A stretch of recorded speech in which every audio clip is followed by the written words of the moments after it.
Estás escuchando Milenio 3 por Aluca Nanica.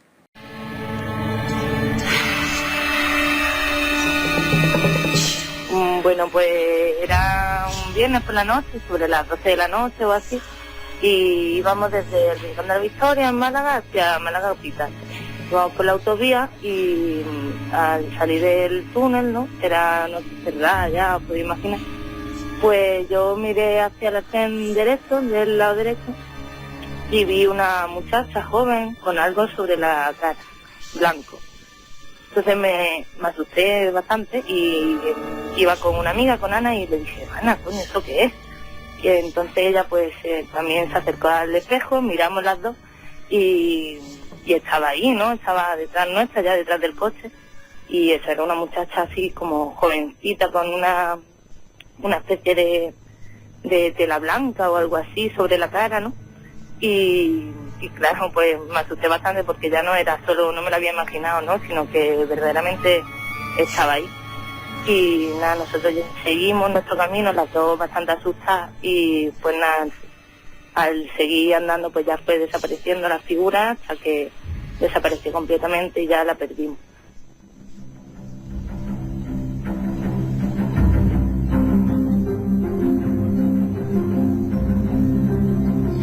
1:38, 13,4 grados, y a pesar de la gripe y los resfriados, Carmen Porter, buenas madrugadas. Buenas madrugadas, Iker. Vamos a hacer un programa que siempre apetece, que nos pone la carne de gallina y que nos reencuentra con la leyenda y el mito. Y también con la sorpresa de que muchas veces la leyenda y el mito dan paso a la rotunda realidad. ¿Qué parte hay en cada lado de la balanza? No lo sabemos, pero estamos muy cerquita del Día de Difuntos, del 1 de noviembre, de para muchos la fecha clave en diversos lugares de Europa y América, donde las tinieblas, las sombras, estaban más cerca de nosotros.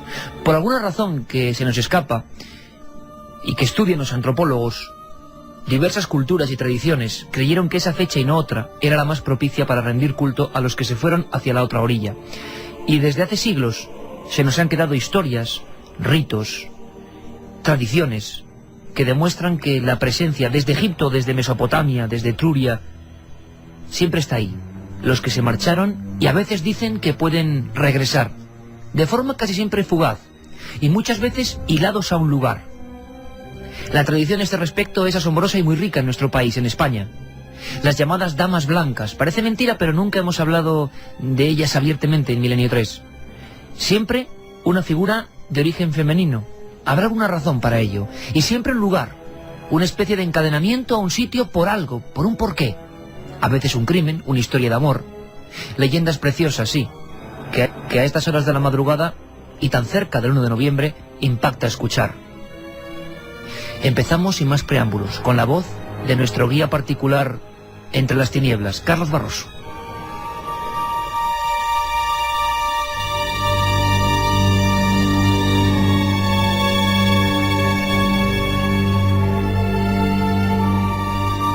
La Dama Blanca. En decenas de pueblos españoles se cuenta la misma historia. Una sombra errante, sin facciones definidas y vaporoso traje de mujer, vagando por un mismo lugar, como si estuviese condenada desde siempre, como guardiana de un enclave donde tiempo atrás quizás ocurrió la tragedia.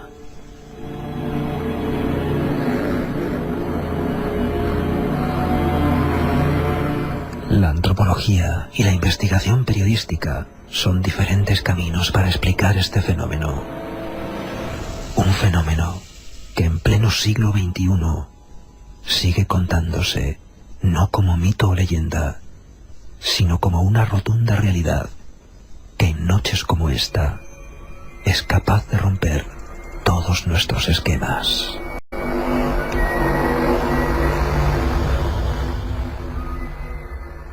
Juanma Frasquet en la nave del misterio, en esos días que a él le gustan, Él se recrea en noches como hoy porque las músicas dicen mucho. Nos llevan a la leyenda, decimos antes, a la historia. También tienen mucho que decir nuestros oyentes a lo largo de toda la emisión. Además, me da la impresión de que va a ser uno de esos días donde muchos testimonios de gente que en ocasiones vive esto, experiencias cercanas que son auténticas, como una especie de tara en su entorno, y estamos descubriendo que a través del SMS muchos nos hacen llegar sus casos que quizá no contarían en otros ambientes y que luego producen nuestra posterior investigación. Hoy vamos a escuchar, como escuchábamos antes a Mari Carmen al empezar este programa, Mari Carmen de Málaga, testimonios reales, auténticos, de personas que no es un amigo de un amigo, sino que lo vieron, que lo vivieron. Así que abrimos líneas, Carmen. Y también, Iker, hay muchas tradiciones, muchas leyendas en los distintos pueblos y localidades de nuestra querida península. 7640 y las islas, por supuesto, que además están viendo luces extrañas. Ya en el 7640 nos avisaba un amigo, por si acaso alguien más las ha visto, también en esta vía de contacto. 7640, palabra clave, milenio, espacio, y como siempre, lo que queráis. ¿Habéis tenido algún encuentro con Dama Blanca? ¿Algún familiar vuestro fue protegido en una dura noche de invierno también por una dama de estas características? ¿Por qué dices eso de protegido? Porque muchas de ellas, Iker, no son fantasmales, sino que protegen a los niños que se han perdido o que están en peligro. Damas protectoras. Hay casos asombrosos en España que llegaron incluso a ser investigados por la Guardia Civil, por diversas autoridades. El caso de Arroyo Sujayal, de Rojales, del Picazo. Vamos a conocerlo. Y como siempre, con la ponderación de que hay parte, sin duda, de antropología viva. Y hablando de antropología, que es una ciencia apasionante, que se mete en esto de lleno, hablando de ciencia pura y dura, del estudio del ser humano, hablamos con un auténtico fichaje, hay que decirlo así, porque nos ha sorprendido y maravillado. Él es doctor en antropología social de la Universidad Complutense, él es José Luis Carcedo López, y también le hemos querido contactar como guía para poder caminar en esta especie de mapa de lo extraño. Siempre tan cerca de esta fecha decimos clave. Parece ser que desde siempre, Carmen, no desde ahora, desde hace unos siglos, nos puede sonar más o menos cercano, sino desde que el hombre es hombre, desde el inicio de la historia, hay ya esa relación con las sombras. Hay como un código. Y se dice que la noche es su territorio. El problema de las apariciones es un problema que en realidad se centra en una cosa fundamentalmente, que es en el encuentro del ser humano con lo que en principio se denomina lo sagrado o lo luminoso, ¿no? Esto efectivamente ha sucedido probablemente desde la más remota antigüedad, pero existen una serie de datos. Por ejemplo, tenemos una cosa, por llamarla de alguna manera, que los romanos encontraban en algunos bosques que se llamaban bosques sagrados o lucus, que ellos suponían que eran divinidades. Entonces, esas cosas, pues en realidad se aparecían como voces, ¿no? Se aparecían como voces y probablemente también se aparecían como presencias, se aparecían como luces, se aparecían quizás como figuraciones, pero lo cierto es que eso impresionó a los romanos y los romanos divinizaron esos bosques. Tenemos también, por ejemplo, algo parecido ocurre con la leyenda artúrica. Hablan también de este tipo de personajes, ¿no? De estas damas, que ellos no le llamaban damas blancas, le llamaban, por ejemplo, la dama del lago, le llamaban, por ejemplo, Vivian, pero concretamente a una muy famosa que era precisamente la esposa del rey Arturo, que se llamaba Ginebra. Su nombre, Ginebra, significa blanco fantasma, en idioma gaélico antiguo.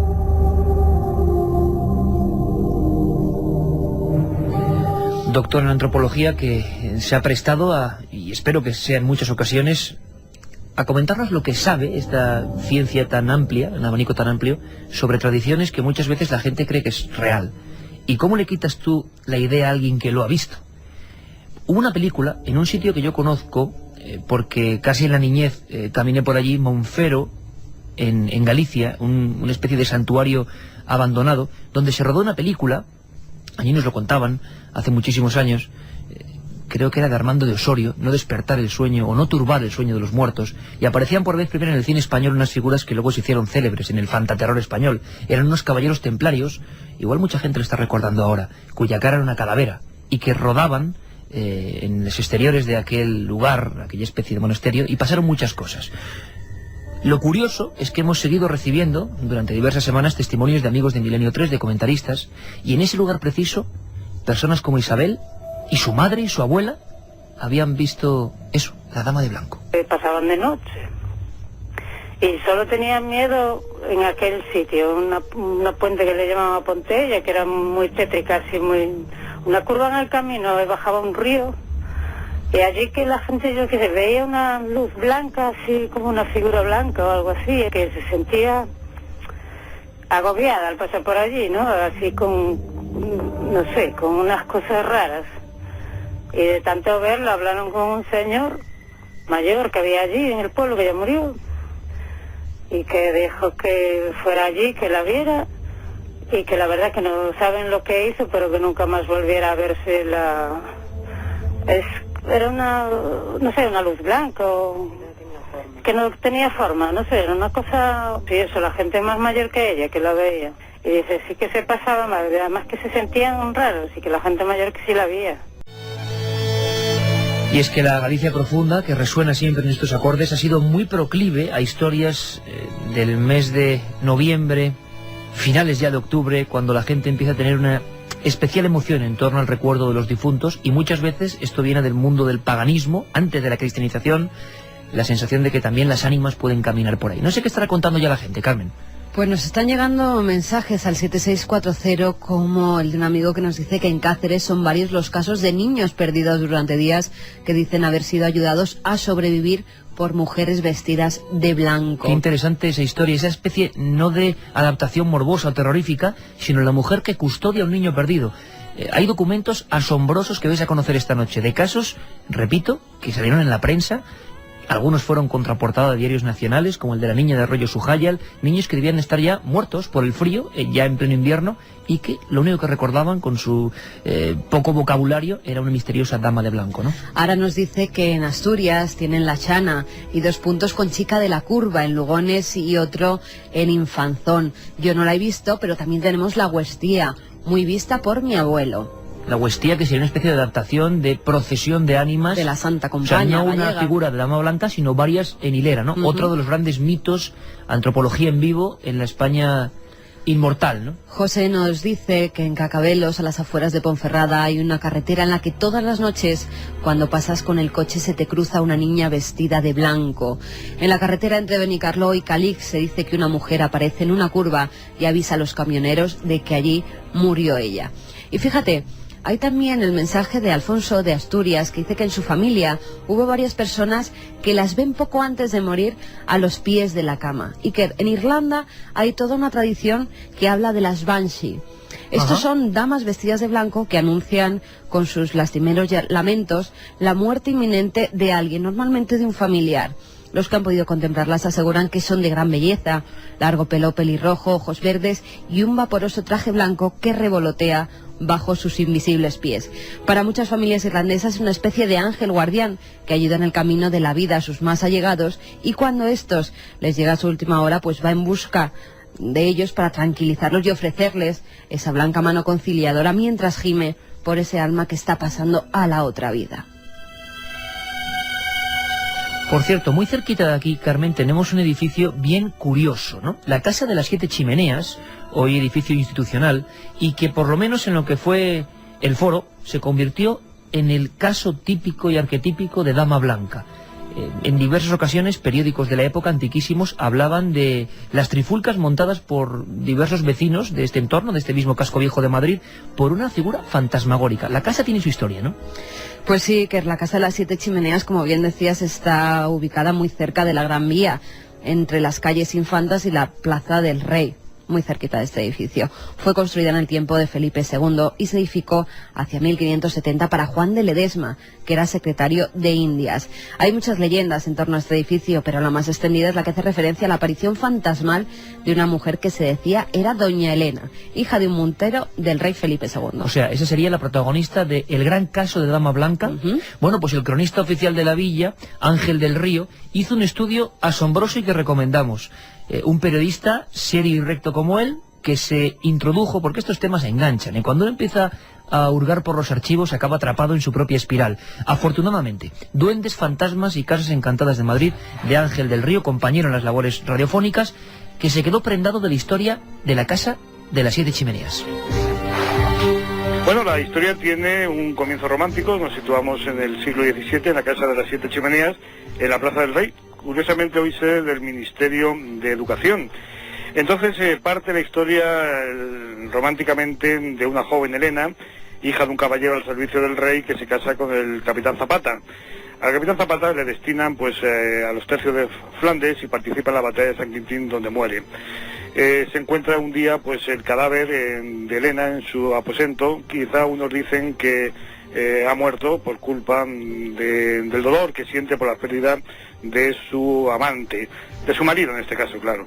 Tiempo después de que fuera encontrado el cadáver de la joven, resulta que algunos empiezan a comentar que por las noches, sobre la azotea de la casa de las 7 chimeneas, aparece un fantasma de una mujer metida en un vaporoso vestido blanco, que mira siempre hacia oriente y que unos interpretan como que es el fantasma de la joven Elena, pues que busca en el horizonte el lugar donde su marido pues había perdido la vida.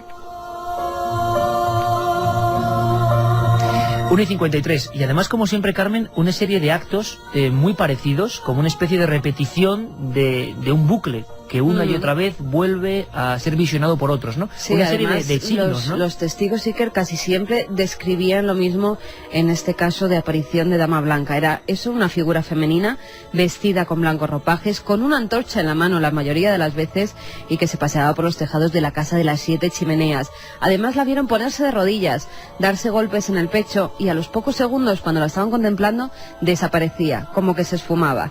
En el siglo XIX, con motivo de unas obras que se estaban realizando en el inmueble, los trabajadores hallaron en los sótanos el esqueleto de una mujer y a su lado varias monedas del siglo XVI. Ya en 1960 son descubiertos otros restos humanos. En este caso se trataba de un hombre. Y es que ciertamente ese habitáculo, o los habitáculos que componen la gran casa de las 7 chimeneas, tiene su historia. Nos la cuenta Ángel del Río. Luego resulta que esa casa de las 7 chimeneas hay también ciertas incógnitas, ciertos interrogantes, porque cuando realizan algunas de las obras descubren también el cadáver de una joven mujer que interpretan que puede ser el de Elena, pero tampoco coincide porque en su tiempo Elena fue encontrada y fue enterrada. En fin, un enigma permanente. Incluso se habla de que también muchos años después, se observa por la noche la presencia también de un fantasma, en este caso un hombre que podría ser el capitán Zapata, que volvía por los aposentos de la casa de las 7 chimeneas intentando buscar el cadáver de su amante. Bueno, aquí interviene mucho naturalmente por la imaginación, la superchería y la leyenda en la que se convierte esta casa, que hoy todavía existe en Madrid y que curiosamente, como decía al principio, es la sede del Ministerio de Cultura. Ni más ni menos, así que ya solicitamos de manera extraoficial algún tipo de permiso, ¿verdad, Alberto Granados?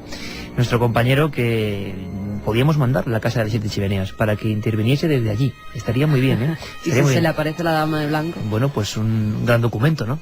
Dice que no va, dice que no quiere ir. Será bandido. Se acerca el 1 de noviembre. Alberto, tienes que ir a la casa de las 7 chimeneas. Claro que sí, porque esa casa tiene más cosas todavía, más cadáveres, más hallazgos. Es algo un poco raro. Es de esas casas donde pasan muchas cosas de origen luctuoso, siempre con lo criminológico, con el llanto, con el drama, y luego, quizás sea un mito, una bola de nieve, la gente empieza a inventar. O hay un origen real y luego la gente empieza a aderezarlo. Nunca lo sabremos. En esa zona madrileña, además, también se cuenta la historia de un hacendado de las Indias que al volver de la corte, pues decide casarse con una jovencita amiga del rey.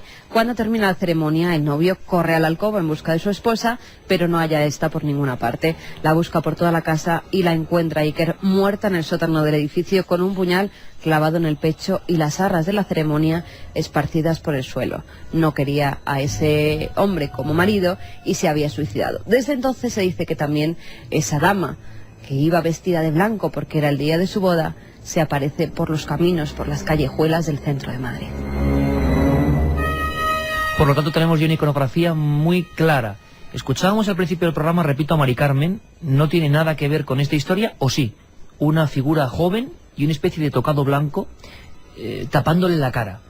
Muchos hablan eso, de novias del más allá.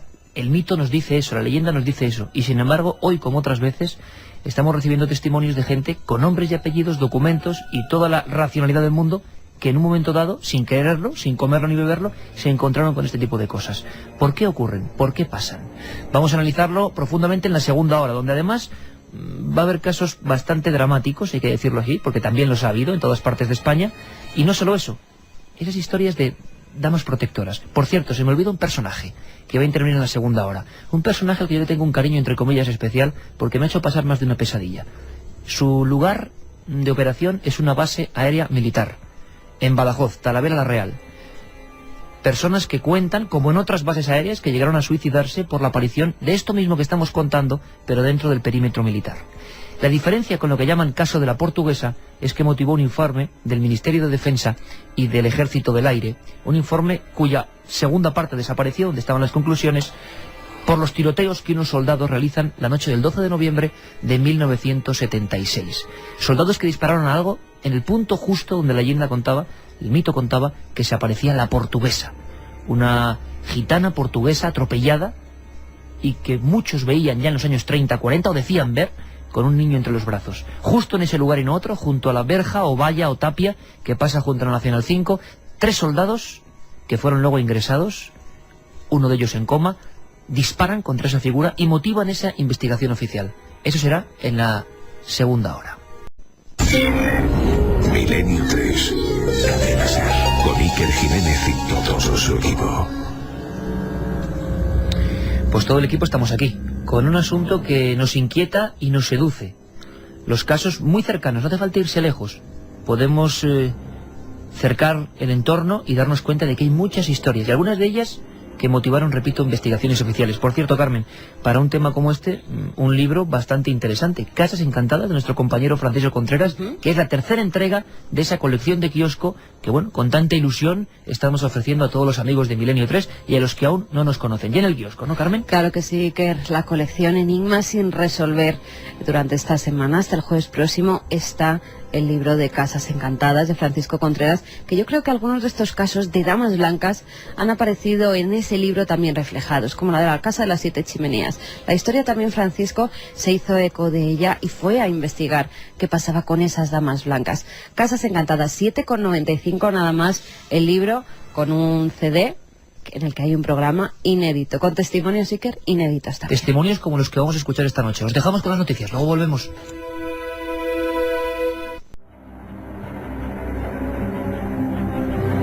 2 y 7, 13,4 grados. Próximos a la gran noche de las sombras para los estadounidenses y ya para toda la gran influencia que tiene todo lo que tiene que ver con ese país. Halloween, noche del 31, día 1, día de, bueno, respeto a los que ya se marcharon, a los que quizá conocen los secretos del otro lado y nosotros no, estamos aquí. Pero también día de intersección entre dos mundos. Yo estoy convencido que hay varios mundos que no conocemos y que a veces como que rozan, ¿no? Por cierto, Carmen, una cosa antes. 7640, porque mucha gente nos está informando de ciertas visiones de luces, y aquí la actualidad siempre es lo primero, en Canarias, ¿no? Pues en principio era en Canarias el primer mensaje que nos había llegado, pero veo que está siendo por el resto de España. Esta noche hemos estado mi novia y yo en la playa de Arenales del Sol y hemos visto en el cielo luces naranjas. Desde Burgos, Richie, yo acabo de ver una luz estática y como si despidiera 4 rayos como los 4 puntos cardinales. Tal vez una estrella, un poco rara. Hola amigos, mi novia, mi hermano y yo hemos visto al sur de Gran Canaria luces extrañas en el cielo. ¿Alguien más? ¿Alguna trayectoria de satélite sabida, conocida? Yo también he visto esta noche una luz, cambiaba de intensidad y se movía deprisa. Era muy brillante y aunque la tapaban las nubes, se seguía viendo, nos decía Laura desde Puerto Llano. ¿Y se movía? Bueno, vamos a coger algunos testimonios porque mañana seguramente algunos los pasaremos a antena. Mañana tenemos especial magazine informativo con un montón de cosas de 1 a 3, ya lo sabéis, de 1 a 3.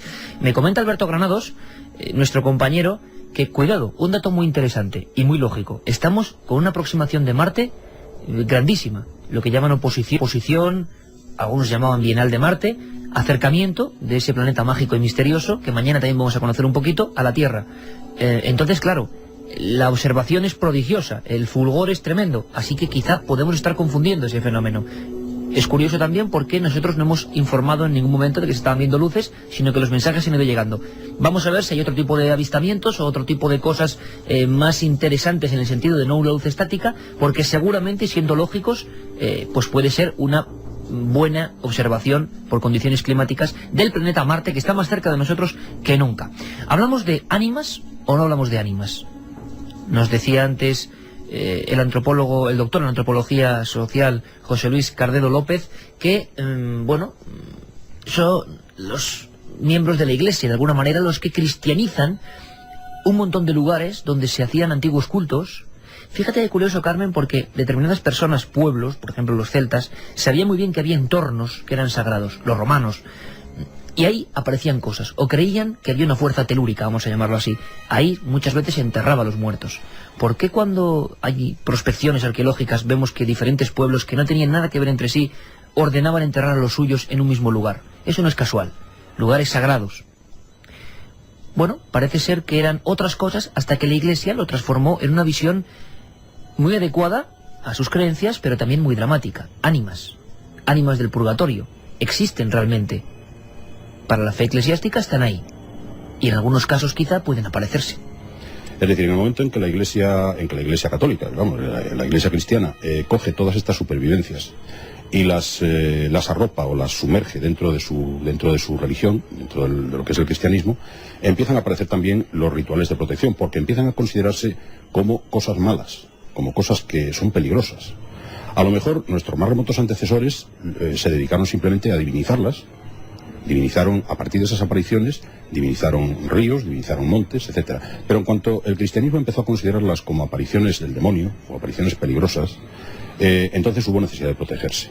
Entonces, claro, empezaron a desarrollarse rituales que pienso yo que eran de dos formas, ¿no? Unos rituales del tipo pagano, por llamarlos de alguna forma, que consistía, por ejemplo, en meterse dentro de un círculo, en hacer determinados gestos, o rituales del tipo cristiano, que eran pues los exorcismos, etcétera, ¿no? Milenio 3, en la SER. Manda un SMS al 7640. Escribe la palabra milenio, espacio, y lo que nos quieras contar. Comentaristas de Milenio 3. Sabemos que siempre hay alguien al otro lado. Y alguien desde el otro lado parece que llegaba para asustar a ciertas personas que, bien militares o civiles, cumplían sus funciones en una base aérea que desde luego forma parte ya de la historia del misterio en España. La semana pasada nuestro compañero Alberto recogía algunos testimonios y hablaba con protagonistas que habían visto en esa carretera y no otra, y en ese lugar, en ese entorno, otra dama blanca, otra de nuestras protagonistas esta noche. Yo enseguida entré en alerta porque dediqué 3 años, tú lo sabes bien, Carmen, a esta historia en un libro llamado La Noche del Miedo, la investigación del último caso, o no, del caso tabú por excelencia del Ejército del Aire. Hablamos de los 2000 expedientes de fenómenos anómalos registrados por el Ejército del Aire, Ministerio de Defensa, se desclasifican, muchos ya conocéis la historia, 30 años de secreto, y hay uno solo de los casos, uno que falta el expediente. Curiosamente es el único donde militares españoles disparan por lo menos 42 balas contra una figura dentro de una base militar. La descripción es muy directa. Los 3 soldados, bueno, varios más, porque no solo fueron 3, pero sobre todo los 2 protagonistas principales no se habían vuelto a ver desde hace 25 años. Yo los encontré y los junté 25 años después. El miedo era el mismo. Uno de ellos, al que mando un fuerte abrazo, José Hidalgo, me decía que desde entonces apenas dormía. A determinadas horas, por ejemplo ahora, la visión de aquella figura se repetía dentro del propio cuarto. Ensoñaciones, pesadillas, sugestión, por supuesto, pero ante un caso real que fue investigado, 40 interrogatorios e ingreso en el Hospital del Aire de Madrid. Uno de ellos, José Manuel Trejo, en coma 13 días. ¿Habían estado sometidos a algo? ¿La leyenda hace eso? Los documentos son asombrosos. Uno de ellos disparó 42 balas, repito, contra esa figura. Estaba muy cerca de ellos. Yo nunca olvidaré, Carmen, la sensación. Ellos escuchan primero un sonido. Qué curioso, porque muchas de estas historias, lo vamos a ir escuchando, tienen como una especie de chisquetazo inicial, una especie de advertencia. Quizá aún no vengas por aquí. Primero es un sonido, un cántico, algo, y después la aparición. Eso ocurre la noche del 12 de noviembre, 1:45 horas. Talavera la Real, Badajoz. Base aérea del Mando Aéreo del Estrecho. Vigilancia máxima. Zona de combustibles. Un perro también acudió a esa llamada. Un perro célebre en aquella época, León, uno de los que intervino en la captura de Eleuterio Sánchez, el Lute. Un perro preparado, un perro que volvía y aullaba, el vello erizado, protegiendo a aquella comitiva de soldados en mitad de la noche. Una arboleda grande, un territorio extenso. No sabían qué hacer. El perro le rodeaba una y otra vez y se rascaba las orejas como si hubiera ese zumbido, esa especie de extraño sonido, le afectara a él especialmente. La siguiente escena es otro sonido. Me lo contaba José Hidalgo. Un sonido que a mí me pone todavía la carne de gallina en su descripción. 25 años después era como si lo estuviera escuchando. Alguien avanzando por el lado derecho, en pleno bosque.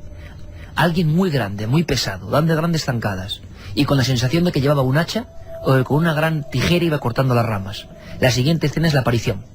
Una mujer, un hombre, no lo sabemos, muy alto, brazos en cruz, como si fuera a abrazarles. Después los disparos y la desaparición. En ese lugar y no en otro, en ese metro cuadrado exacto, la garita, la historia de la portuguesa.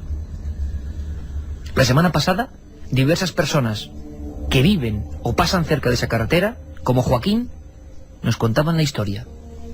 A raíz de aquello, pues todos los compañeros del instituto que eran de allí del pueblo, pues comentaban y tal. Y se comentó incluso eso, que en una casa que hay justo en medio de camino entre la base y Talavera, pues había habido apariciones de una mujer de blanco. No sé si se aparecía a los coches o algo así. A los coches que iban muy rápido, decían, pero no, yo no lo he vivido yo en mis propias carnes, ni quiero, vamos. Creo que era como el cuerpo de una mujer joven. Algo así, como con una especie de camisón, o algo así. Es una casa que hay como una casa bastante abandonada, digamos, lo que sería un caserón de estos antiguos, en plan cortijo, ¿no? Está junto a la carretera. Junto a la carretera, en ese entorno, es muy curioso, una carretera que ya ha perdido el protagonismo que tuvo en su día, la autovía la ha relegado a un segundo plano. Repetíamos, una mujer atropellada con su bebé en brazos, una leyenda, un mito, pero caramba, esa noche hubo muchos disparos, no solo contra la figura, sino por el pánico que asoló a los soldados. Es una historia que conozco bien y por eso la cuento con especial inquietud. Andrés Herrera, militar y hoy policía, fue una de las personas claves para hacer esa investigación. Él entrevistó a personas que a un lado y otro de esa tapia, militares y civiles, se encontraron con lo que ya llaman la portuguesa. Hay versiones de fuera y versiones de dentro de la base.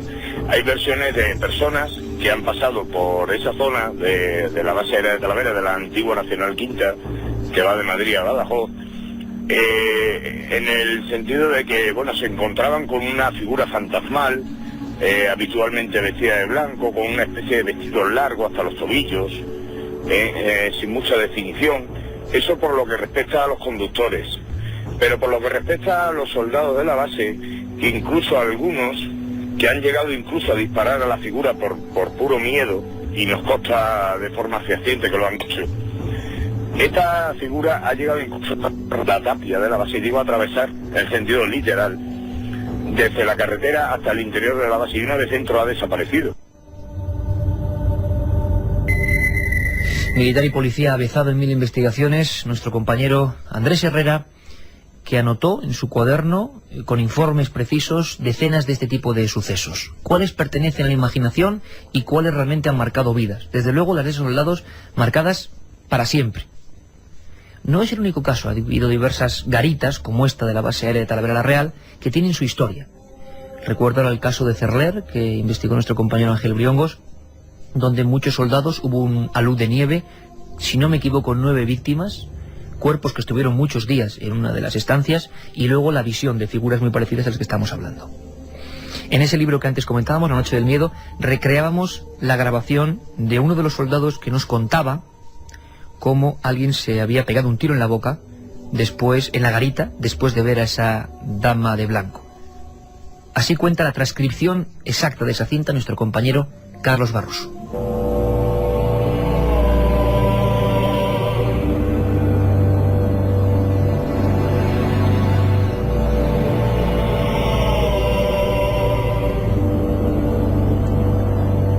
Primero escuchó un cántico, como de niño. Imagínate la madrugada por aquí, sin un alma. Mal panorama. Hacía frío porque era invierno. Se asomó al ventanuco y notó que alguien se había colado dentro. Oyó como si agitasen las ramas más próximas a la tapia. Cogió el arma, salió fuera y justo en ese momento se detuvo todo. Se hizo un silencio, como cuando no oyes más que tu propia respiración. No se escuchaba nada, como el vacío. Cuentan que justo en esa parte, cuando se construyó el edificio hace ya muchos años, hubo un suicidio por aquellos árboles de allí, más allá de las verjas. Gente que vio algo raro y se colgó. A lo peor por eso estaba tan nervioso. No sabemos por qué no llamó a nadie, por qué ni siquiera gritó. Dicen que se volvió a sentar Y entonces, apenas tuvo tiempo. Escuchó una voz que decía palabras raras, en otro idioma, cada vez más cerca de él. Y después, justo enfrente, apareció una figura a lo lejos, una mujer alta, vestida de blanco, como con un traje de novia que se movía con el viento, o como una mortaja. Luego escuchó una risa que se burlaba de él. Alguien malo era. La cara muy alargada, pálida, la boca llena de arrugas. Se fue acercando poco a poco, abriendo los brazos. Entonces, vio que no tenía manos. Él quería ir hacia atrás y dio con la espalda, dentro de ese hueco, justo aquí. La mujer avanzaba como si fuese por un carril, sin doblar las rodillas. Entonces, este hombre cogió el arma y abrió la boca. Se escuchó un disparo y se reventó la cabeza. Así lo encontraron. Dicen que dejó una nota en la que explicaba todo. Por eso, los más antiguos nos lo contaron así. No era la primera vez que la había visto, y ya debía estar preso del miedo. El secreto de si habló o no habló con aquello se lo llevó a la tumba.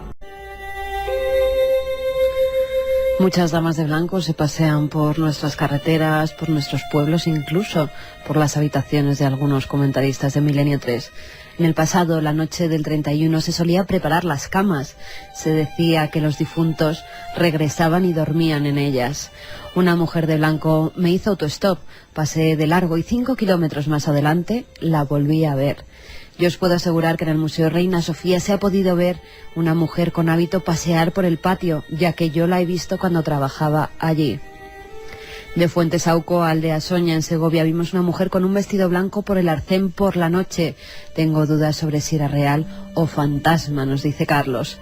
¿Qué es de la mujer vestida de blanco que aparece en la localidad de Deva, en Guipúzcoa, en los años 80? Pues sabemos poco. Sabemos que fue uno de los pocos casos donde hubo una instrucción o una investigación de la Guardia Civil. Lorenzo Abad fue el principal protagonista, quien presentó esa denuncia, esa información absolutamente aterrorizada, cuando llegó después de que en el año 81 le saliese eso al paso y llegase a montarla en su coche. Iba con su mujer.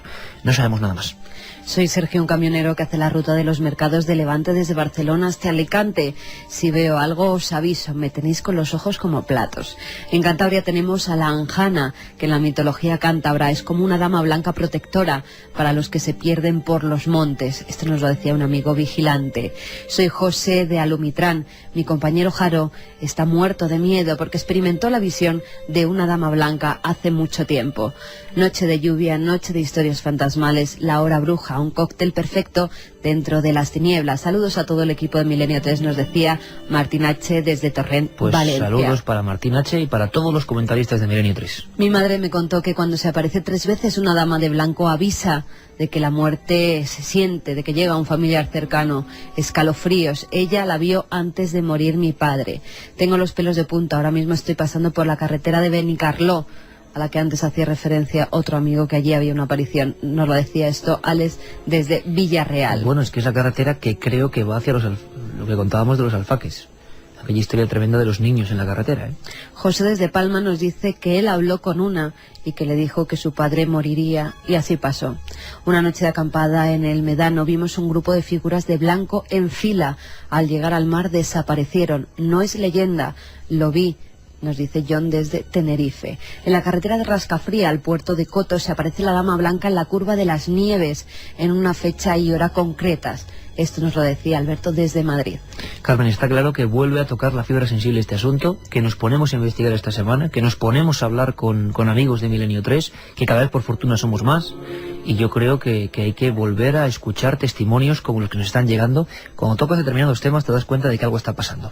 El doctor en antropología, quien nos está sirviendo hoy, José Luis Cardedo, que nos está sirviendo hoy como Cicerón excepcional, nos habla de ese toque, como hablábamos antes de la portuguesa, cuando estos seres, sea lo que sea, tienen un componente que lo interpretamos como maligno. Es curioso porque este fenómeno de las apariciones, que ya desde el momento del cristianismo se asocian a las almas del purgatorio, En todos los finisterres atlánticos, por ejemplo, concretamente en Galicia, en Asturias, desde luego en Bretaña, probablemente también en Escocia y en Gales, todas estas cosas se asimilan a almas en pena. Entonces las almas en pena, curiosamente, pues van desfilando durante la noche, por los caminos, por los campos, y el viandante que se las encuentra, pues tiene que protegerse ante esa aparición, ¿no? En Galicia, por ejemplo, es tradicional hacer un círculo en el suelo y meterse dentro de él, o es tradicional, por ejemplo, hacer el signo de la higa, el signo clásico contra el mal de ojo, contra los malos espíritus. Pero si el viandante que se ve eso, pues tiene esa precaución, por lo general no ocurre nada más, ¿no? Tienes experiencia, incluso a veces ni siquiera llega a ver nada, solamente se le revela esa procesión fantasmal a través de unos signos secundarios, como podrían ser el olor a cera quemada, o un canto de determinados pájaros, etcétera. Quizás no ve determinadamente o claramente la procesión fantasmal, en otros casos sí la ve, pero no pasa nada más. Sin embargo, si existe un enfrentamiento, es decir, si la persona se enfrenta a esa procesión, se enfrenta desafiante, es decir, desafiando a ese fenómeno, es muy probable que ocurra esa transformación.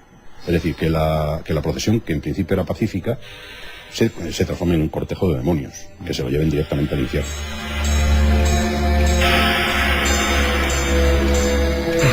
Desde luego que lo mejor es no enfrentarse. La antropología lo ve así y quizá la realidad también.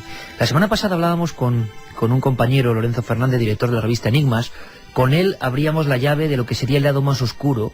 Hablábamos precisamente eso, de apariciones oscuras, como ensotanados, cuya presencia en los últimos siglos en diversos puntos reales y en puntos míticos y legendarios en España está constatada por muchos estudiosos, desde el punto de vista del periodismo y desde el punto de vista de la antropología. Por eso también le estamos dando la vuelta y estamos hablando del lado opuesto, del lado más luminoso, más blanco, por lo menos en presencia, aunque vemos que la inquietud que producen estas figuras va más allá del color con el que se representen. Y queríamos cerrar el círculo pues con quien lo abrió, con Lorenzo Fernández. Buenas madrugadas, compañero. Hola, Iker, muy buenas noches. Tú nos pusiste la carne de gallina con historias como la de Requena, como la del espectro o la figura o lo que sea de Calahorra, y también conoces historias, y hemos podido compartirlas, he repetido mucho esa frase, en investigaciones que hicimos hace muchísimos años, en Castilla, en pleno corazón de Castilla milenaria, concretamente en la provincia de Guadalajara. Hay otra de esas historias de las que tanto se hablaba y que sería un poco el arquetipo, ¿no?, que se puede corresponder con muchas otras. Sí, la verdad es que sí, yo creo que tuvimos la oportunidad de investigar, además, llamados por un alto cargo de los cuerpos de seguridad del Estado de Castilla-La Mancha. Nos llamaron porque algo muy extraño estaba pasando en un pequeño pueblo, casi te diría que era una aldea, recordarás, de no más de 30 habitantes, que se encontraba situada entre la maravillosa y medieval población de Sigüenza y Atienza, concretamente Riba de Santiuste. ¿Qué es lo que contaban? Pues que los campistas que iban a este lugar, donde se encuentra un castillo reconstruido en los últimos años y que es absolutamente fantasmagórico, podemos decir que es una silueta que se recorta en esa tremenda llanura castellano-manchega, pues afirmaban los campistas que allí estaba pasando algo extraño. Evidentemente ese algo extraño enciende la luz de alarma del investigador cuando nos dicen que lo que se manifiesta no es ni más ni menos que una señora vestida de blanco que además aparece a altas horas de la madrugada y que ha provocado auténticas crisis de pánico entre las personas que allí se encontraban. Nosotros pues nos fuimos para allá, quizás de una forma como resulta en ocasiones, ¿no? El investigador a veces no es consciente de lo que pasa y de forma completamente inconsciente va al lugar sin saber que a lo mejor en un momento determinado lo mismo que le ha pasado a otros también le puede pasar, como te digo, al propio estudioso. Y en este caso nos fuimos para allá, a este castillo, y la verdad es que recordarás, Iker, que ver esa, como digo, silueta recortada pues del castillo nos dejó absolutamente fascinados, porque el sitio era francamente siniestro, además con una historia ya bastante oscura de por sí. Hay que decir que esta zona era ya antaño, siglos atrás, un lugar de enterramiento íbero donde además se habían celebrado todo tipo de rituales, pensando sobre todo en la divinidad. Por lo tanto ya tenemos ahí un antecedente de lo que posteriormente parece ser que se manifestó, esa supuesta dama blanca. Y la verdad es que cuando acudimos al castillo de Riba de Santiuste, como digo, una construcción en cuanto a estructura absolutamente perfecta, al ver esa puerta casi desvencijada que nos daba la bienvenida, nos pudimos percatar de que allí realmente había algo. No sabemos si podía ser una dama blanca, un misterio, lo que fuera, pero realmente allí se había celebrado algo que, quién sabe, había podido ser ese preámbulo para que posteriormente los testigos afirmaran ver a este extraño ente. De hecho, en este lugar lo que sí, desde luego, no hubo ninguna duda es que se habían celebrado, no sé si llamarlo de esta forma, rituales de corte satánico o algo por el estilo, pero el lugar estaba absolutamente lleno de cruces invertidas, de frases en latín, pulcra mali, recuerdo además, pulcra mali, es verdad. En el salón que daba entrada al castillo, una frase enorme, escrita además en rojo. Recuerda, Iker, que bueno, no hubo tiempo para intentar investigar si realmente se trataba de pintura o se trataba de otro tipo de líquido, ¿no? Pero lo que sí está claro es que en este lugar había pasado algo muy extraño. De hecho, cuando accedimos a esa segunda planta, que estaba prácticamente perfecta, lo que pudimos ver es una mesa redonda, enorme, gigantesca, que para llevarla a este lugar, que era prácticamente inaccesible, es decir, estamos hablando de que el coche había que dejarlo justo en la aldea que se encontraba a las faldas de Castillo y había que acceder andando. Para subir esta mesa era prácticamente una labor titánica y sin embargo sobre esta mesa había todo tipo de velas de color negro, de color rojo, es decir, allí alguien había hecho algo que no sabemos y desencadenó lo que posteriormente pudo ser la aparición de esa dama blanca que, como digo, estamos hablando de los cuerpos de seguridad del Estado, que son los que en definitiva dan la alerta de lo que allí está pasando.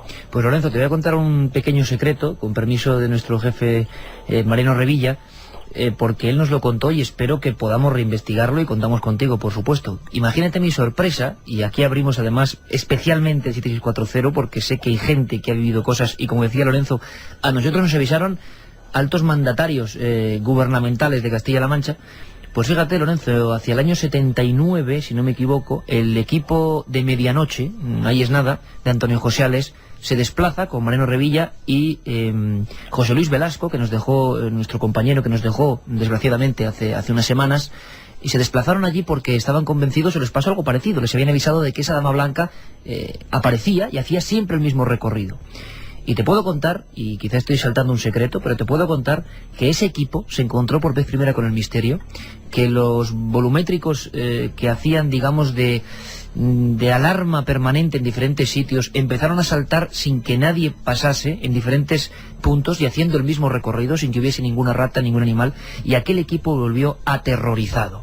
Quizá sería una buena idea volver a investigar el asunto, saber qué ocurrió, pero es la primera vez que esos miembros, sobre todo Mariano nos lo ha confesado en varias ocasiones y no es ningún secreto, es decir, fue un acontecimiento periodístico, se encontraron con algo que realmente superaba lo explicable. Ahí había algo que estaba entorpeciendo las alarmas, algo corpóreo como una sombra que estaba pasando por esos lugares. En el mismo sitio donde la leyenda decía eso y donde nosotros acudimos, pues prácticamente 13, 14 años después, y nos encontramos también con esa eterna historia, ¿verdad, Lorenzo? La reutilización de lugares donde pasan cosas raras en otras historias mucho más oscuras, porque yo me estoy acordando de cuando nos cae la noche allí y cuando empezamos a subir por las piedras y lo primero que nos encontramos, y ahora te lo digo yo a ti, ¿te acuerdas? Subiendo por aquella escalinata, asomando la cabeza, es la figura como de 3 metros de un macho cabrío, pintada en rojo en la pared, saludándonos sonriente.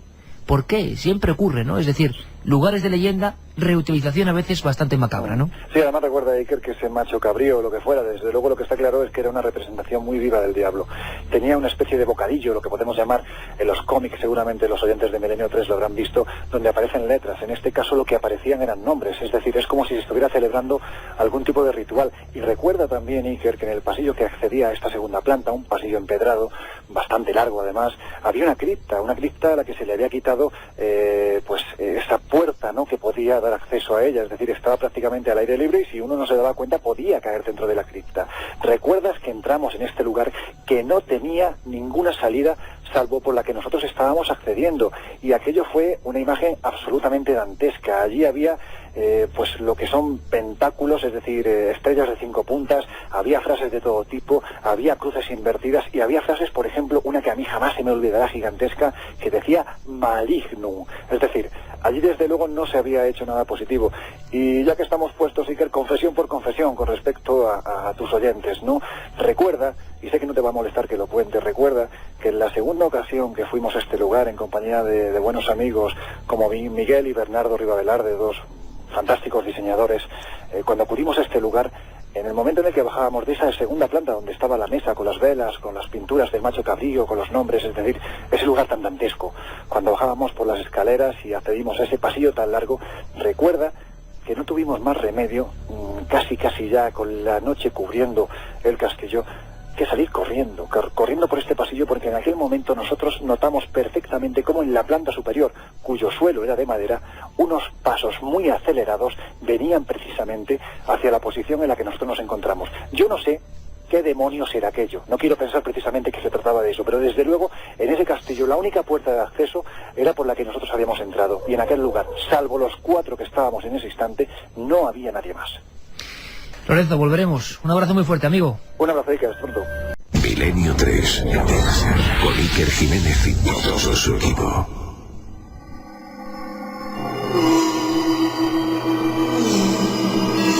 De los recuerdos compartidos con Lorenzo Fernández en esas investigaciones, que continuarán, ¿verdad, Carmen? Vamos a una historia que nos lleva hacia Levante, asombrosa.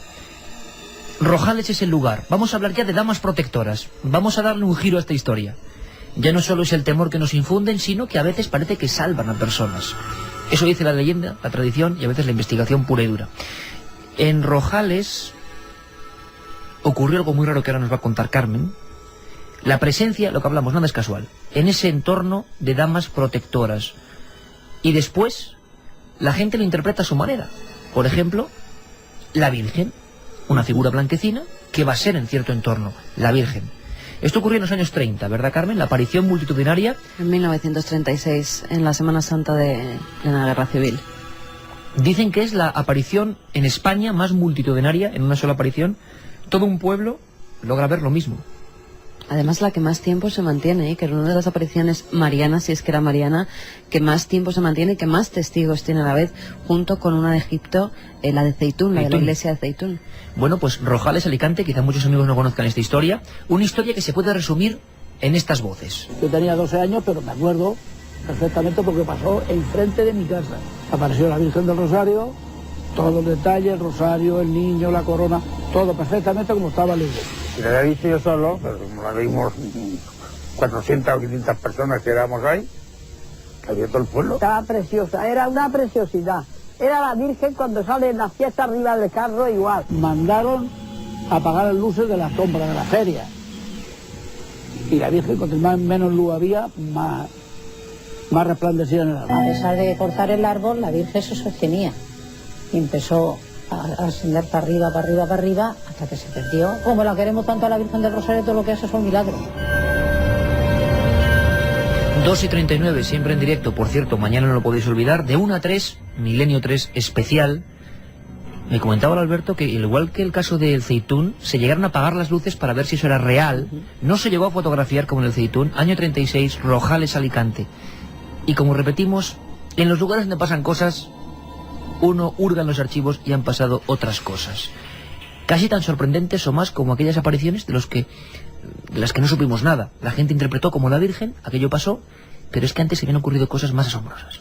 Pues sí, que precisamente fue el 18 de enero de 1896. El herrero de la localidad alicantina de Rojales, Cayetano Hernández, y su esposa, Engracia, recibieron la visita de unos familiares que llegaron esa tarde a pasarla con ellos. Encarnación era la hija del matrimonio. Apenas tenía 3 años y estuvo jugueteando pues durante toda la tarde con ellos. Era la novedad y estaba en la casa. Y cuando se fueron, cuando los despedían ya a la puerta de su vivienda, pues la niña al parecer salió detrás de ellos en un despiste de los padres y se perdió. Cuando la madre se dio cuenta de que su pequeña no estaba, pues la busca por toda la casa, en las viviendas vecinas, en la plaza del pueblo, pero no la encuentra en ningún sitio. Desesperada alerta a su marido y a los demás hombres del pueblo, y entonces Iker comienza la incesante búsqueda de Encarnación. Durante gran parte de la noche, hombres y mujeres provistos de antorchas revisaron todos los recovecos del pueblo y se adentraron en el cercano bosque en busca de la pequeña. La madre, te puedes imaginar, estaba desesperada y pensaba que se la encontraban, pues estaba al amparo de las alimañas, del río Segura, que pasa por esta localidad. Se podía haber caído al río. No encontraban ni un solo pelo de la niña. Al día siguiente continuó la búsqueda en las huertas, en las cañadas e incluso en ese río que te comentaba antes, en el río Segura. Pero nada. De repente unos hombres se encontraban en el barranco del Búho, un barranco que hay justo a la salida del pueblo, cuando vieron aparecer a la pequeña. Cuando la tuvieron entre sus brazos se dieron cuenta de una cosa muy extraña, y es que esta niña, pese al frío que hacía, estamos en enero, el 18 de enero, pese al frío que hacía en Rojales, que te puedo asegurar que cuando en Levante hace frío, hace mucho frío, pues vieron que tenía la piel caliente, que estaba ilesa, que no tenía ni un solo rasguño, ni una sola mancha en sus vestiduras, como si alguien la hubiera protegido durante todas las jornadas que había estado desaparecida. Y efectivamente, cuando llega a su casa, y esto ya nos lo contaba una hija suya, una familia suya que todavía queda con vida, en Gracia Feliu, recuerda cómo su madre le contaba que los días que estuvo perdida, una mujer muy guapa vestida de blanco la cuidó. Durante la noche decía que la arropaba con un delantal y por el día la tranquilizaba y la decía que pronto irían sus padres para buscarla. Además, según siempre el testimonio de la pequeña, de esa niña que se perdió, estuvo jugando con un niño que iba acompañando a esa mujer vestida de blanco. 1896, Rojales. ¿Puede ser la historia de una niña, la fantasía de una niña o no? Pero es que justamente también en esas tierras entre Guardamar y Rojales, en el Cabezo Soler, lo que se llama el Cabezo Soler, allí durante la época musulmana cuenta la tradición que un emir quiso casar a su hija. Esta hija desapareció, se fugó con su amante, la encontraron, murió y desde entonces se aparece cerca del río Segura, en esa carretera, precisamente en ese camino antes que va desde Guardamar a Rojales. Son muchos los testimonios que dicen que en ese tramo de carretera han visto a esta dama blanca. Apasionante esta historia. Por cierto, Alberto, antes de comentar, otra que parece el calco un siglo después y no muy lejos de allí, una historia alucinante que fue contraportada de periódicos y revistas en España, también en fechas parecidas, con una temperatura terrible, ya entre diciembre y enero. Quiero recordar una cosa que se nos ha olvidado a todos, y es que el 11 de noviembre estamos en Toledo. Sí. Que nadie lo olvide.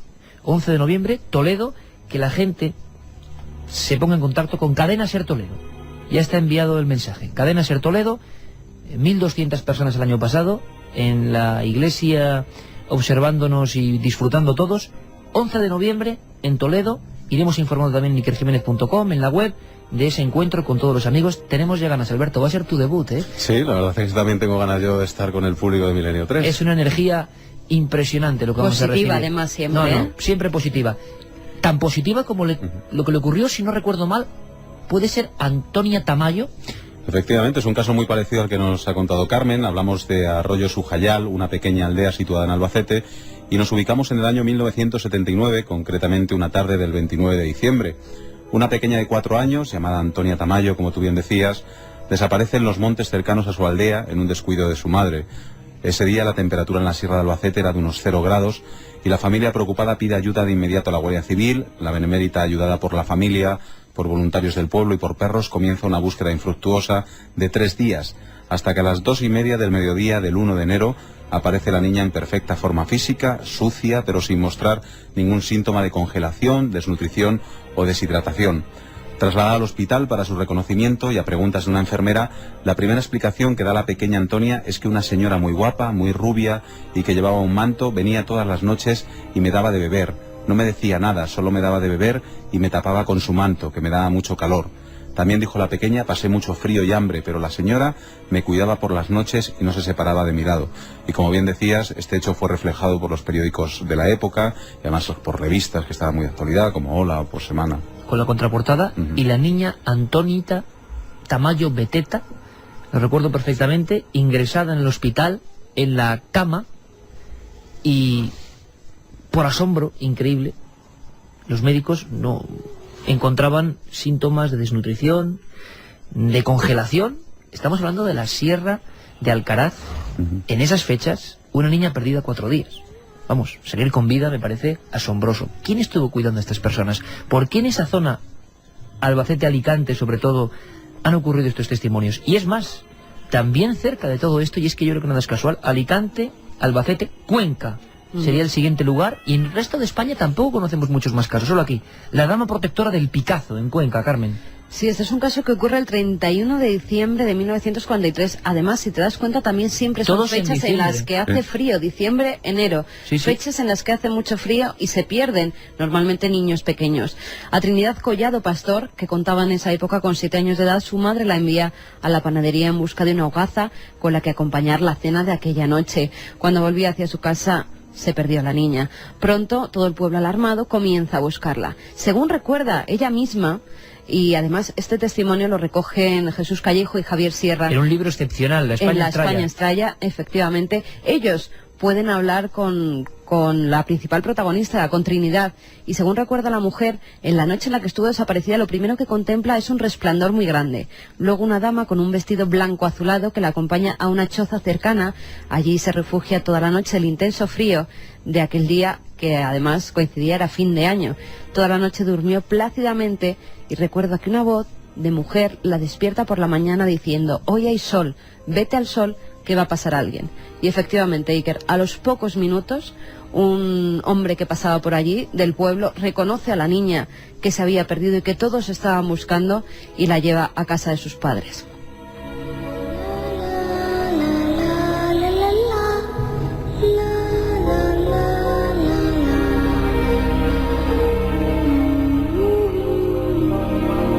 Historias dignas de un cuento, de no ser por qué documentación médica, ingreso de esas niñas, procesos de búsqueda en los pueblos. ¿Qué será esto? ¿Qué demonios o qué ángeles de la guarda en este caso, no? Pero recuperar estas historias que son muy poco conocidas me parece maravilloso, porque no todo es tan tenebroso. Estas historias siempre tienen un halo romántico. Yo recuerdo, por ejemplo, y tengo un librito aquí casi infantil que acompañó mis terrores de niño, Casas encantadas, fantasmas y espectros, y es que venía un dibujo que yo nunca voy a olvidar, que es La dama sin cabeza de Edge. He hablado de alguna ocasión de ella, ¿verdad? Así creciste. Sí, así me he ido. Una dama que se quitaba la cabeza, de blanco, en un cruce de caminos. Caramba, era tremendo. Todo tiene una especie de leyenda que seguramente se va aderezando. Y muchos de estos casos, para algunos antropólogos, vienen de Centro Europa. En la antigua Checoslovaquia tenemos un caso asombroso, ¿verdad, Alberto? Sí, la verdad es que me ha llamado mucho la atención. Una dama, además, yo creo que de la alta burguesía, que se aparece solo en castillos y en casas nobles. O sea, Bueno, pues vamos a escucharlo. Las damas blancas. Espectros que se aparecen en caminos, bosques, castillos. Siempre de noche, con bruma, con viento. Deslizándose con su velo blanco, altaneras, avanzando sin hacer casi ruido, presagiando sucesos importantes, a veces nacimientos, otras desastres o muertes.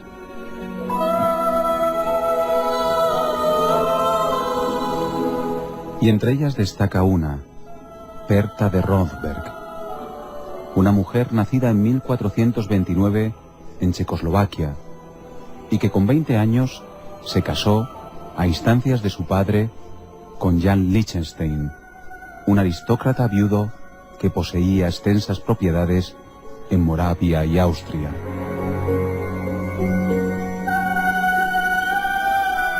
El matrimonio se trasladó al palacio moravio de Mikulov, propiedad del marido, donde tuvo que compartir morada con su suegra, una inquietante mujer que fue amargando poco a poco la existencia de Berta y alimentando la semilla de la incertidumbre en su hijo, que empezó a separarse y a evitar a su mujer, hasta el extremo de maldecir a todos los que aconsejaron su matrimonio.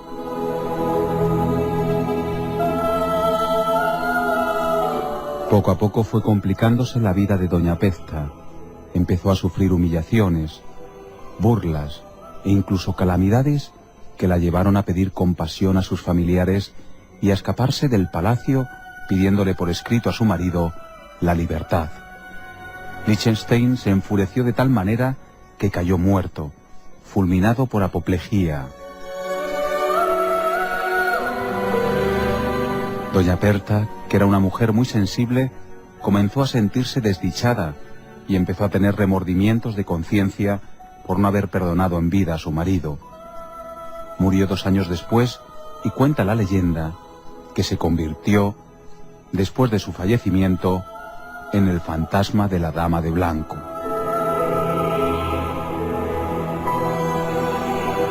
Comenzó a aparecerse por todas las posesiones de su familia con un manojo de llaves, colgado en su cinturón, portando noticias de futuros sucesos. Cuando sonreía y portaba guantes blancos, anunciaba un acontecimiento alegre. Cuando llevaba guantes negros, era inminente una desgracia o una muerte entre sus familiares. La dama de blanco velaba también por los hijos de sus parientes. Cuando las niñeras se dormían de cansancio, los tomaba en brazos y los acunaba. Cuenta también la leyenda que durante la Segunda Guerra Mundial, cuando la Bohemia estaba ocupada por los nazis, una de las organizaciones juveniles alemanas instaló una colonia de vacaciones en el castillo de Ronsberg. Todas las mañanas, 2 chicas izaban la bandera nazi en lo alto del castillo. Un día dejaron de hacerlo, asustadas, casi paralizadas y a gritos, relataron cómo se les había aparecido una figura blanca que las amenazaba. Jamás volvió a ondear la bandera nazi en el castillo. Todavía se cuenta que en ese castillo de Bohemia del Sur se puede contemplar en la actualidad un lienzo de grandes dimensiones en el que la dama de blanco está representada con una varita en la mano derecha apuntando un letrero escrito con caracteres desconocidos. Quizás dándonos una clave, quizás dando pistas de cómo ayudarla en su reposo eterno. Solo espera que alguien descubra su enigma. Solo quiere que seas tú.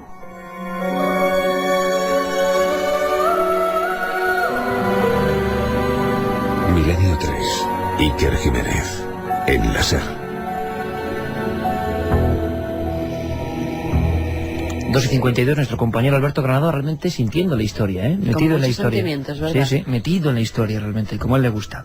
La antropología da una especie de larga cambiada hacia lo demoníaco. A pesar de que esto parece muy amable, la mayoría de sucesos se interpretan con lo demoníaco. Le preguntábamos a José Luis Cardedo si había una historia que a él le hubiese impactado realmente. Y es esta. Hombre, yo comentaba algunas veces que investigar estas cosas es a veces como una historia de miedo, ¿no?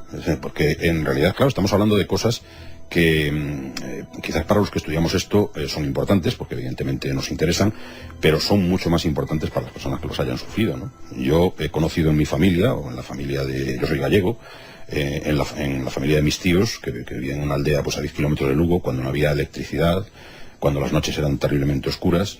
Ellos decían que habían visto la Santa Compaña. Entonces, probablemente la más terrible de las que yo conozco sean unos fantasmas que también son apariciones nocturnas, que no forman procesiones, sino que actúan aisladamente y que lo único que hacen es proferir gritos. Es decir, tú vas por la noche, por un camino, entonces oyes un grito, por ejemplo, oyes que te llaman. Entonces tú contestas, y en el momento que contestas, ese fantasma se acerca automáticamente a la mitad de la distancia que le separa de ti. Él es como si te estuviera buscando con un radar. Esto lo describen minuciosamente las tradiciones, ¿no? Te vuelve a llamar, tú le vuelves a contestar, se vuelve a reducir la distancia, hasta que te coge. Entonces te coge, claro, evidentemente te lleva al infierno o te mata, ¿no? Son tradiciones que juegan con... Es decir, son tradiciones verdaderamente peligrosas. Peligrosas en el sentido que la gente que las sufre experimenta, les tiene un verdadero temor. Les tiene un verdadero temor porque, claro, porque en realidad, aparte de que se puede jugar la salvación eterna, ¿no? Para el caso de los creyentes, pues es una cosa que impone terror, una cosa que impone, digamos, una reglamentación de la noche, ¿no? Como dice el famoso refrán, andad de día, que la noche es mía. Andad de día, que la noche es mía, y de Milenio 3. Somos criaturas de la noche, desde luego. El mapa de la noche sigue siendo un mapa por explorar, y la antropología tiene claro que sigue siendo un entorno desconocido para el hombre. Otro antropólogo me dijo un día, es que el hombre es un ser diurno. De noche está indefenso.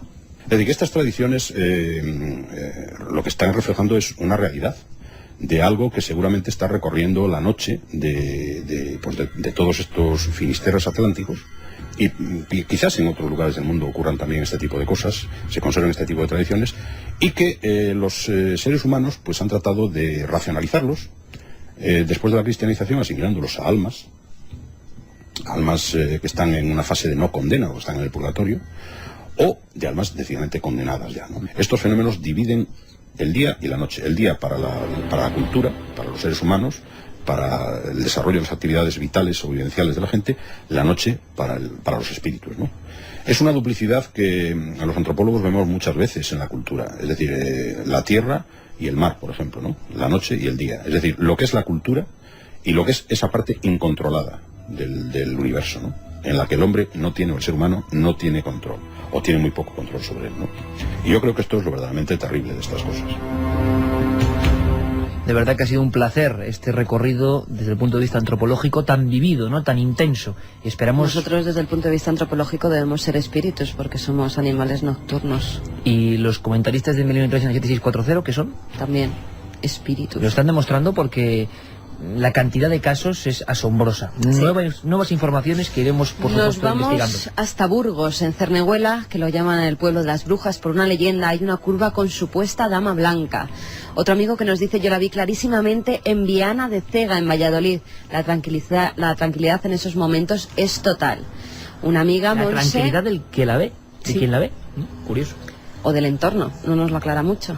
Monse desde Quesada nos dice, vaya con Alberto, te mete la historia en el cuerpo. Me he sentido en Alemania con los pelos de punta. Un genio. Seguid así. No le digáis eso de genio que luego se lo cree. Estamos trabajando, vestimos de blanco y mi compañera me está dando un poco de miedo. Soy camionero y a mí me salvó de un accidente. Un señor ya mayor vestido con chaqueo, traje de época, desapareció en cuanto paré y no choqué con un coche gracias a esa aparición. Mi hermano vio una noche al ir a hacer pues sus necesidades una mujer con un manto blanco mirándole tras un árbol. Se quedó mirándola un rato y se fue otra vez para avisarlos, pero ya no se corta ahí el mensaje y no sabemos si ellos también la vieron o no. Carmen, estamos subiendo para el Teide por mitad del monte y parece que en cualquier momento podemos ver el perro blanco que cuentan los ancianos que se aparece. El Teide. Vaya lugar. Pues fíjate que ese es un sitio como Montaña Roja. Que me da a mí una cosa. Hay una historia del perro blanco. El perro negro, que muchos cazadores de Navarra conocen también, sale al paso. Es otra aparición, otro icono. Un perro que crece, que observa al caminante o al conductor y va creciendo poco a poco. Magnolia desde Córdoba, que dice que Frasquet se está pasando con las músicas, también nos cuenta que hace años se perdió un niño en la sierra. Hay para todos hoy, ¿eh? En la sierra de Córdoba. Pasó la noche con una señora vestida de blanco que lo estuvo cuidando. En la sierra de Córdoba. Soy Hugo de Xàtiva. Yo he presenciado la Dama Blanca en la montaña donde se encuentra el Calvario de la ciudad. Hace unos años murió un niño allí. Carlos, vigilante de seguridad de Castellón. En Segorbe, en la curva del Raudo, se aparece una dama blanca en días inapacibles. Estamos otra vez, Carmen, pudiendo hacer un mapa de España, de lugares donde la gente asegura. Esto es alucinante. Buenas noches, soy María de Madrid. Un día antes de la muerte de mi padre se me presentó la dama de blanco que estáis comentando. Siempre he creído que fue un sueño. Estoy junto a la chimenea en mi casa del pueblo, construida en 1748 por los árabes, frente al cementerio, y está todo iluminado por velas rojas. De miedo. En la casa de mi madre, en su pueblo, dormía con mi hermano. Desperté de pronto y vi como una presencia blanca que estaba echada hacia mi hermano. Nos contaba Raúl desde Madrid. Bueno, mañana continuamos de 1 a 3 con historias como esta y mucha información de actualidad. Os esperamos, Milenio 3. Un abrazo a todos.